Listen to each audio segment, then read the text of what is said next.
Narito ang panawagan ko naman sa DPWH, DOTR, Maynilad, Manila Water, lalo na ngayon pag pumunta kayo sa Malate.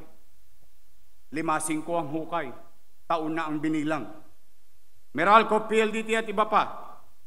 24/7, work should also apply to road repairs and construction.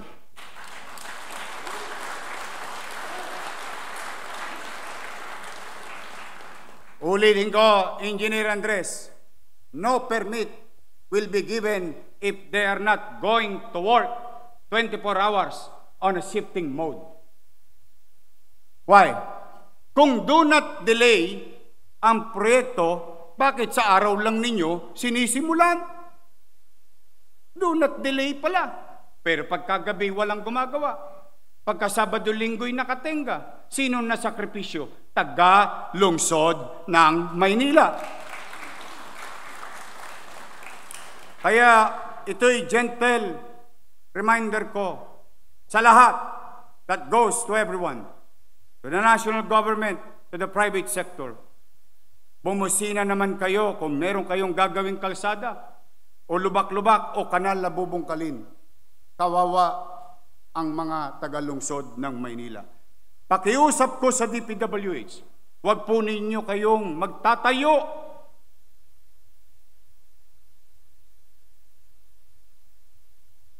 Huwag kayong magtatayo ng gusali o infrastruktura sa lugar na ipinagbabawal ng batas. Saan ka nakakita? Pera ng congressman. Pera ng taong bayan.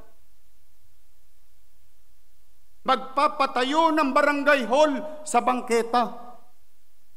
Kala ko ba tagagawa kayo ng batas? Bakit kayo nagtatayo ng barangay hall at building sa tapat ng eskwelahan? Nasakripisyo ang teacher, estudyante, para lang ma-display nyo mga pangalan ninyo sa mata ng publiko na kayo'y may ginawa. Pero ikinarga ninyo sa bangketa where you know very well roads, alleys, and boulevards and avenues are beyond the commerce of men. Naglilinis kami dahil kayo'y congressman, kayo'y siga, ni walang permit, ni walang construction permit, ni walang building permit. Subukan niyong gawin yan sa harapan ko ngayon. Iohoyo ko kayong lahat.